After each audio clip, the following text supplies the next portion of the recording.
Black Knight 94, and I'm bringing you guys Manga Recommendation number 3, which is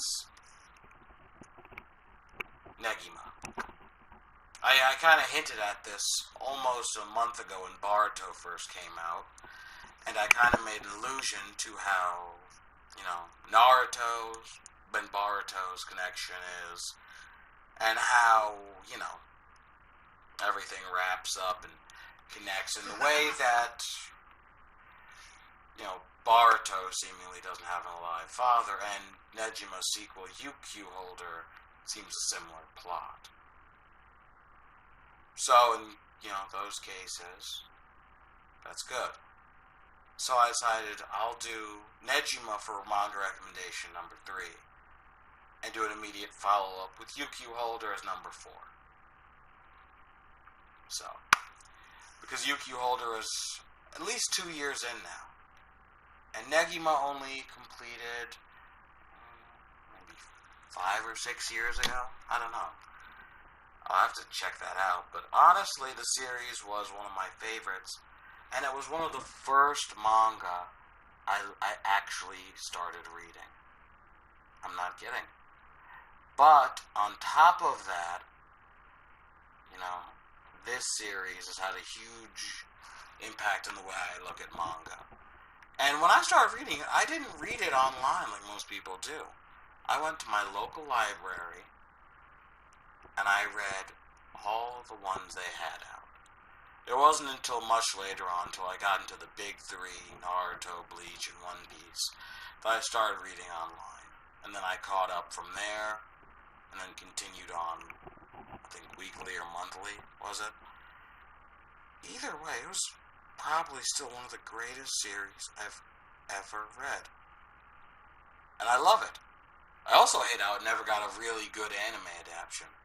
So, for those of you who haven't heard, I'm also going to do something with Skep Pile 227, blah blah, top something anime that need the Full Metal Alchemist reboot. Spoiler, or tidbit for you guys who are watching this and will watch that. Yeah, Nejima's going to be on that list.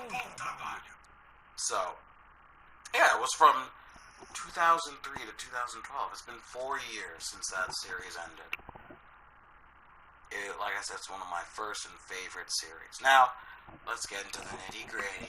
I know that's what you guys are here for. If you guys are here. Last two still haven't gotten much love, so if you're watching this and you haven't watched the first 2 manga recommendations, please do so. Here we go. So, like I said, Negima started back in 2003. Its premise was simple. It was very simple. It was a 10-year-old boy somehow becoming the teacher of a bunch of middle schoolers. Now, in case none of you had ever read any of, what's his name again? Any of Ken Akamatsu's previous series, AI and Love, and Love Hina, as those titles amounts, those are mostly romance series. That being said, in terms of the ending of Negima, there is much left to be desired in terms of romance, coming from an author who did so well in his past romance series. So, it does take a little dive from his usual. But it also takes a little spin from his usual. While he does have the Love Hina vibe throughout the first couple arcs, once it gets into serious combat, just like Hityo Hitman Reborn, it shifts to a much more serious tone. And it develops into one of the best series. And one of the biggest arcs in the series, I think maybe the entire second half of the series. Another thing to be said, in terms of ending and how big that last arc was, I think that he might have been rushed. But that's where the sequel comes in, and we see how some things start to unravel. But not everything is tied up even with that. The epilogue is incredibly rushed and tied up many loose ends, giving more questions. So, yeah, my biased, valuation of this series will mostly be based off the fact that this series was one of my first one of my favorites, and I read it slowly throughout. For all of you who binge read and stuff, you guys will still love it. If you guys like romance, I mean, aside from the ending, you'll love this series. If you guys love harem, this is the best. This is by far one of my favorite series in terms of harem, protagonist, and supporting characters. Every single supporting character is beautifully put together. And that's saying a lot, considering that also includes the 30-odd, girls in his class. I mean, yeah, it starts out with focusing on some more than others. But during that last half, they get their spotlight. They get every spotlight they deserve.